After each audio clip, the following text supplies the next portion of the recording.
ವರಮಹಾಲಕ್ಷ್ಮಿ ಹಬ್ಬದ ಪ್ರಯುಕ್ತ ಗೀ ಮಿಲ್ಕ್ ಬರ್ಫಿ ಮಾಡ್ತಾ ಇದ್ದೀನಿ. ಅಲ್ಲಿ ಚೆನ್ನಾಗಿ ಕಾಯ್ದು ಗಟ್ಟಿಯಾಗಿದೆ. ಈ ಟೈಮಲ್ಲಿ ಇದಕ್ಕೆ ಸ್ವಲ್ಪ 1-2 ಸ್ಪೂನ್ ತುಪ್ಪ ಹಾಕೋಣ.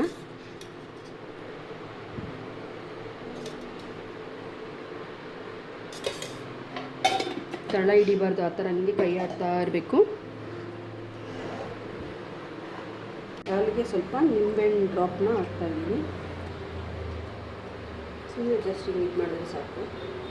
ಚೆನ್ನಾಗಿ ಕಾದು ಹಾಲೆಲ್ಲ ಚೆನ್ನಾಗಿ ಗಟ್ಟಿ ಆಯ್ತಾ ಇದೆ. ಈ ಟೈಮಲ್ಲಿ ಸಕ್ಕರೆ ಹಾಕೋಣ. ನೋಡಿ, 1 ಕಪ್ಪಷ್ಟು ಸಕ್ಕರೆ ಹಾಕ್ತಾಯಿದ್ದೀನಿ.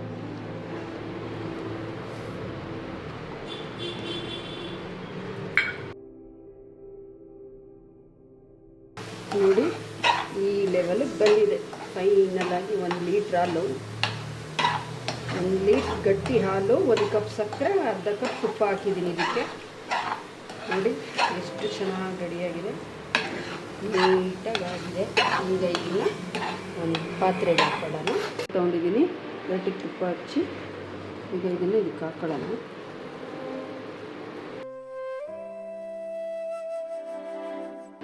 ನೋಡಿ, ಬಿಸಿ ಇದ್ದಾಗಲೇ ಕಟ್ ಮಾಡ್ಕೊತಾ ಇದ್ದೀನಿ.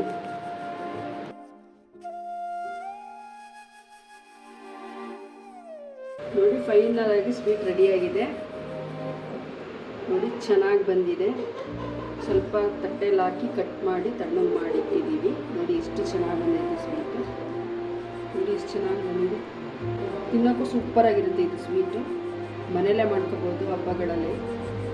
ನೋಡಿ, ಇದಕ್ಕೆ ಇಷ್ಟು ಸ್ವೀಟಿಗೆ 1 ಲೀಟ್ರ್ ಹಾಲು, 1 ಕಪ್ ಸಕ್ಕರೆ, ಅರ್ಧ ಕಪ್ ತುಪ್ಪ ಮತ್ತು 1 ಡ್ರಾಪ್ ನಿಂಬೆ ರಸ ಹಾಕಿದ್ದೀನಿ. ವರಮಹಾಲಕ್ಷ್ಮಿ ಹಬ್ಬದ ಪ್ರಯುಕ್ತ ಗೀ ಮಿಲ್ಕ್ ಬರ್ಫಿ ಸವಿಯಲು ಸಿದ್ಧ.